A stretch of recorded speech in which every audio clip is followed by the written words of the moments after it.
नमस्कार दोस्तों, कहानी संग्रह में आपका स्वागत है। आज की कहानी है इल्ज़ाम। रविकांत सिंह और उनके पुत्र सुमित फिर आज उदास थे क्योंकि उनके पास अदालत से आज सम्मन आया था जो किसी और ने नहीं बल्कि उनकी बहू मधु ने भिजवाया था। रविकांत जी बैठे बैठे अतीत में खो गए। उनका एक छोटा सा संसार था, वह पत्नी कौशल्या और उनका एकमात्र पुत्र सुमित। जैसा नाम वैसा जहीन, हर कक्षा में अव्वल, विज्ञान में काफ़ी रुचि थी। वह डॉक्टर बनना चाहता था। रविकांत जी के पास उतने पैसे नहीं थे तो बेटे को पढ़ाने के लिए अपना घर गिरवी रख दिया, किसी को पता भी चलने नहीं दिया। सुमित को MBBS कराने के बाद रिसर्च करने के लिए छात्रवृत्ति मिल गई। प्रोफेसर जगदीश के अंडर में रिसर्च करने लगा।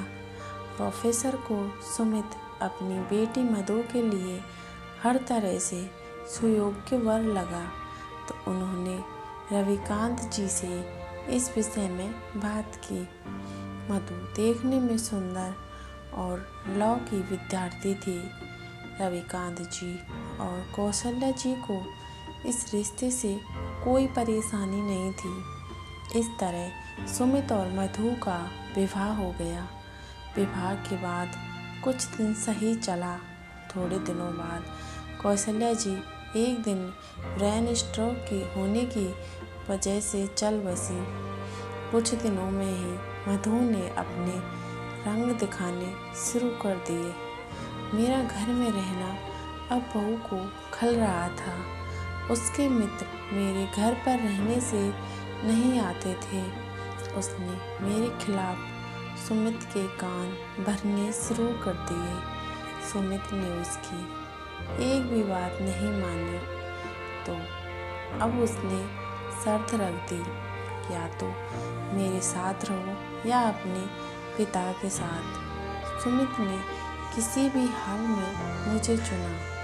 बहू नाराज होकर मायके चली गई और साथ में ले गई हमारी परसों की इज्जत, क्योंकि एक दिन बहू ने यह इल्ज़ाम लगा दिया कि मेरी बुरी नज़र है उस पर।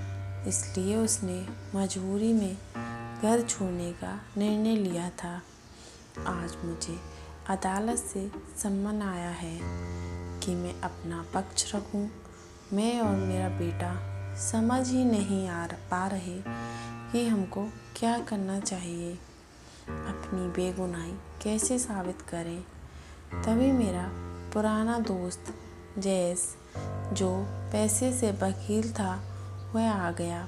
हमने उसको सारी बात बताई। तभी उसने कहा, मेरे पास है तुम्हारे बेगुनाही का सबूत और मैं इसलिए आया हूँ।